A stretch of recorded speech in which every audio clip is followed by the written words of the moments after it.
Selamat pagi, Assalamualaikum warahmatullahi wabarakatuh. Berjumpa kembali dengan Budi Rajo di Padapaan Budi Rajo.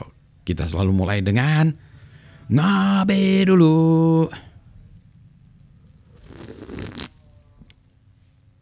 Ini sedap, ini kopinya masih kopi putih, cappuccino, aroma versi Toraja ya. Jadi ini beberapa hari yang lalu internet lagi slowing down. Nah, slowing down kenapa? Ternyata ada banyak masalah. Sebentar ya, saya cariin dulu ya ininya image-nya ya. Image down. Sebentar ya. Image down 2. Oke, sebentar ya, saya tunjukin dulu ini apa image-nya. Sebentar. Oke. Oh, sorry. Ini ngalangin. Ini susahnya kalau oke, gini aja lah ya. Oke, jadi ini ada beberapa hari yang lalu ya. Pada ini tanggalnya nggak ada di sini ya. Effective AWS services yang menjadi masalah itu ternyata Amazon DynamoDB. Yang ini yang disrupted satu service, tapi dia impactnya ke banyak semuanya nih, yang lain-lain ya. Ada 59 services. Sehingga aplikasi-aplikasi yang lain ya, orang-orang misalnya Jira, Trello, Bitbucket dan lain sebagainya nih, Confluence juga ikut bermasalah. Ini disebutnya active incident, padahal bukan insiden ya, tapi bermasalah saja gitu. Jadi terus masalahnya apa sebetulnya yang terjadi di AWS sehingga banyak services yang bergantung ke AWS itu pada down ya. Saya juga lagi cari-cari nih sebentar, ini bacaan pagi ini ternyata ada yang kirim ini ya, link. Ini linknya, ini dari The Register ya. The Register. Today is when the Amazon brain drain finally sent AWS down the spout. Jadi ternyata ini hasil bacaan saya dari sini ya. Yang pertama adalah bahwa permasalahannya itu terkait dengan DNS ya. DNS. Jadi DNS. Dan kejadian permasalahan DNS yang menyebabkan sistem down itu bukan yang pertama kalinya ya. Jadi ada beberapa kejadian juga DNS down segala macam. Nah, permasalahannya adalah banyak orang yang tidak paham soal domain. DNS itu domain name ya. S-nya itu system atau services ya, system ya, domain name system ya. Itu banyak yang nggak paham terhadap masalah DNS. Nah, dulu saya kan mengelola domain Indonesia .id dari tahun 97 sampai lupa 2005, 2012 pokoknya lama lah ya, ngelola DNS atau domainnya seluruh Indonesia gitu. Saya dengan Pak Maman Sutarman berdua, plus ditambah domain admin. Tapi technically ya kami berdua lah ya. Waktu itu banyakkan Pak Maman dan teman-teman lain dari ISP gitu. Banyak lah yang bantu-bantu ya, Pak Marcel, Johar dan lain sebagainya. Anyway, DNS ya, DNS. Nah, kita baca lagi ya, ini dikaitkan lagi apa sih gitu ya. Ternyata kalau si artikel ini menuliskan bahwa yang menjadi masalah itu bukan masalah DNS-nya ya, bukan masalah teknologinya saja, tetapi adalah orangnya ya. When your best engineers log off for good. Jadi ini orang-orangnya ini banyak yang quit dari atau keluar atau dari AWS atau bahkan diberhentikan ya. Ini memang susah ya. Sehingga nah ini ceritanya what happened-nya ya, ini tanggal 20 Oktober 12 AM PDT ya.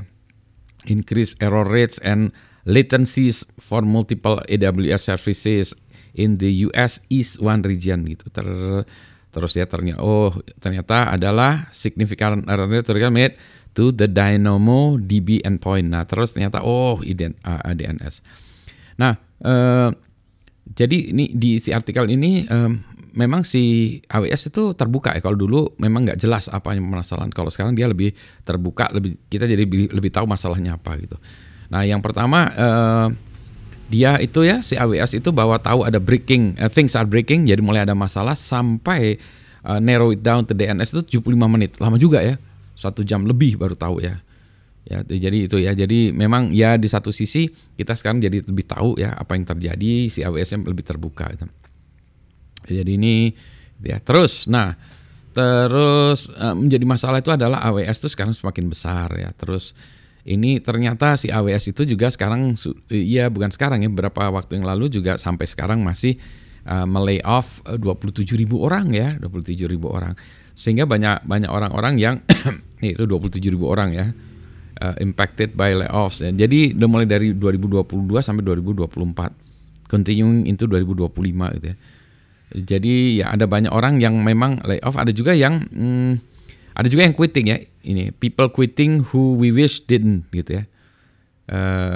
Jadi itu jadi banyak keluar. Nah, yang menjadi masalah adalah orang-orang yang paham terhadap DNS itu sekarang makin sedikit gitu ya.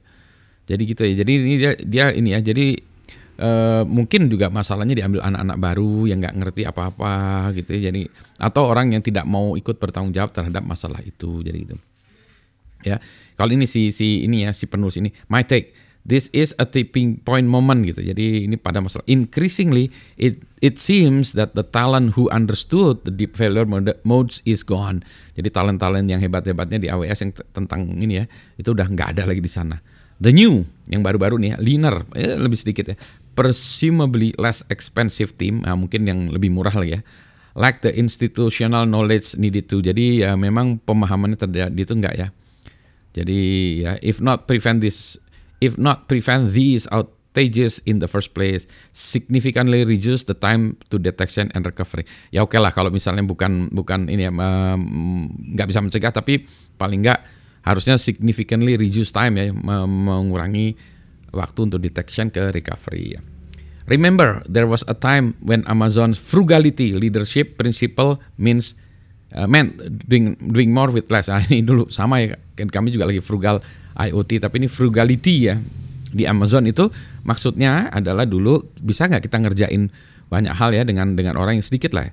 Not doing everything with basically nothing, tapi bukan maksudnya ya mau doing something tapi nggak ada, not doing anything ya, not doing everything with basically nothing, jadi nggak ada, ya susah lah ya gitu ya. Jadi ini balik-balik lagi, kalau si artikel ini mengatakan dia ini permasalahan SDM ya, SDM yang baru, yang masih baru-baru, yang belum banyak pengalaman, yang lama-lamanya sudah keluar atau dikeluarkan ya, nggak tahu lah, sehingga infrastrukturnya banyak orang ya Pak. Ini berapa tahun yang lalu juga sama nih, saya ini waktu itu dengan siapa? Dengan Marcel atau siapa ya? Taruh ya. Gak ada masalah, ini DNS segala macam. Lama sekali ngopreknya. Kalau anak-anak sekarang tuh mungkin pakai GUI ya. Kalau kita langsung VI ya. Mungkin kita langsung lari ke DNS database-nya ya. Ke bind, kita lihat filenya, oh itu kurang titik koma atau apalah, kita lihat, oh iya ini nggak resolving itu kenapa? Karena mungkin kita ngeditnya nggak benar, atau mungkin ada yang pointingnya IP-nya udah ganti segala macam gitu ya. Jadi sehingga gitu ya. Kalau anak-anak sekarang mungkin yang ini nano, pakai nano ya. Kalau kami yang lama-lama yang pakai VI karena nano belum ada zaman dulu. Atau kalau yang lebih baru lagi pakai GUI. Nah kalau GUI-nya nggak jalan atau nggak benar ya, ini susah ya. It's not about technology, tetapi pemahaman terhadap the underlying technologies itu ya. Jadi pemahaman terhadap teknologinya itu yang penting. Jam terbang juga penting juga. Itulah sebabnya butuhnya magang, ikut orang yang lebih tua ya, ngenger itu supaya ngeliat, oh iya, beginilah kalau ada masalah menghandlenya seperti ini dan itu. Gitu, pagi-pagi ini sudah dihadapi dengan masalah yang pelik ya. Untungnya udah di-solve ya, sehingga tidak masalah. Saya sendiri kebetulan nggak ngerasa. Jadi ini kemarin itu nggak terlalu kerasa ya, padahal harusnya mulai berasa ya. Gitu ya. Ya, semoga insiden ini tidak akan terjadi lagi. Tapi ya itulah ya, namanya insiden biasanya kejadian ya.